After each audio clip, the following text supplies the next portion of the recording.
News world کے معزز ناظرین کرام السلام علیکم۔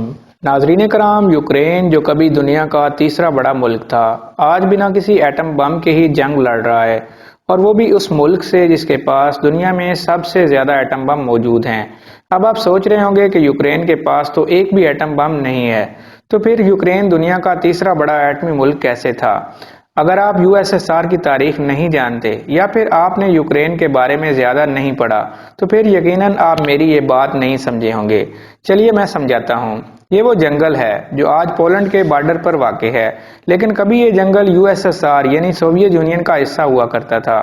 اب آپ سوچ رہے ہوں گے کہ یوکرین کے ایٹم بموں کی بات کرتے کرتے میں آپ کو اس جنگل میں کیوں لے کر آیا ہوں، تو اس کا جواب بھی ابھی مل جائے گا، لیکن پہلے ذرا یہ جنگل دیکھیں۔ دیکھنے میں تو یہ بڑی پرسکون اور خاموشیوں سے بھری ہوئی جگہ لگتی ہے، لیکن اس جنگل نے دنیا میں ایسا طوفان بھی برپا کر دیا تھا جس کا خمیازہ روس آج بھی بھگت رہا ہے۔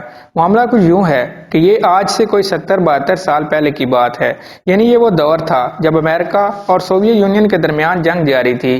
انہی دنوں اس جنگل میں یہ شاندار محل تعمیر کیا گیا۔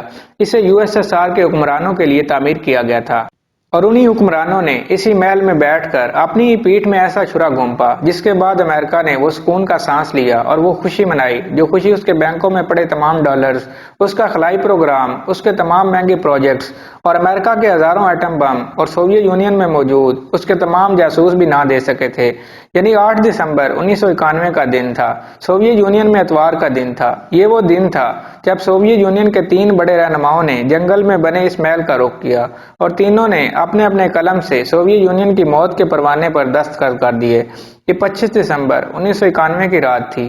ماسکو کے لوگوں نے زندگی میں آخری بار روس کی سرکاری عمارتوں پر USSR کے پرچموں کو لہراتے ہوئے دیکھا۔ کچھ پرچم 10 سیکٹر پر لہرا رہے تھے اور کچھ دریائے ماسکو کے کنارے پر بنی کرملن کی عمارت پر، لیکن 25 دسمبر 1991 کی رات کو سوویت پرچم کو ہمیشہ ہمیشہ کے لیے ایک آخری بار کرملن کی عمارت سے نیچے اتار لیا گیا اور اسی جگہ روس کا پرچم لہرا دیا گیا۔ چرنوبل اور پریپیات کی طرح سوویت یونین کے سارے خواب ٹوٹ گئے اور ماسکو کے اسی دریا میں ڈوب گئے۔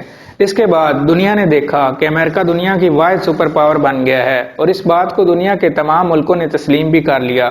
لیکن ایک بات ایسی تھی جس میں امریکہ اب بھی روس سے آگے نہیں تھا، اور وہ تھی دنیا کی تباہی کے لیے بنائے جانے والے ایٹم بم۔ 1991 سے پہلے سوویت یونین نے اپنے ہزاروں ایٹم بموں کو یوکرین میں بھی چھپا رکھا تھا، جو USSR کے خاتمے کے بعد یوکرین کے پاس چلے گئے۔ ان ایٹمی ہتھیاروں کی تعداد 3000 تھی۔ اتنے زیادہ ایٹم بموں نے یوکرین کو دنیا کا تیسرا بڑا ایٹمی ہتھیار رکھنے والا ملک بنا دیا۔ لیکن پھر ایسا کیا ہوا کہ آج یوکرین کے پاس ایک بھی ایٹم بم نہیں ہے؟ تو چلیے اب آتے ہیں اسی سوال کی طرف۔ یہ 5 دسمبر 1994 کا دن تھا۔ ہنکر میں دریائے ڈینیو کے دونوں کناروں پر آباد اس شہر میں یعنی بوڈا بیسٹ میں ایک ایگریمنٹ ہونے جا رہا تھا، جس کے تحت یوکرین اپنے 3000 ایٹم بموں سے محروم ہونے والا تھا۔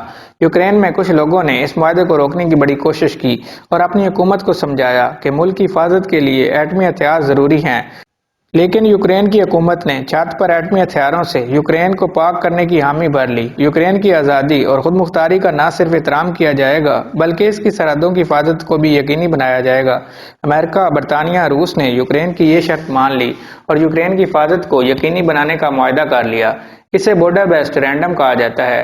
اس پر روس کے بھی دستخط ہیں، لیکن اس معاہدے کی تو دھجیاں اڑ چکی ہیں، نہ صرف 2014 میں بلکہ 2022 میں بھی، اور آج بھی آپ کے سامنے ہے کہ روس اور یوکرین کے درمیان وہ جنگ جاری ہے جس میں یوکرین اپنے بہت سے علاقوں کا کنٹرول کھو چکا ہے، اور وہ علاقے اب روس کے کنٹرول میں ہیں۔ ناظرین، آج کی ویڈیو میں بس اتنا ہی تھا۔ ویڈیو پسند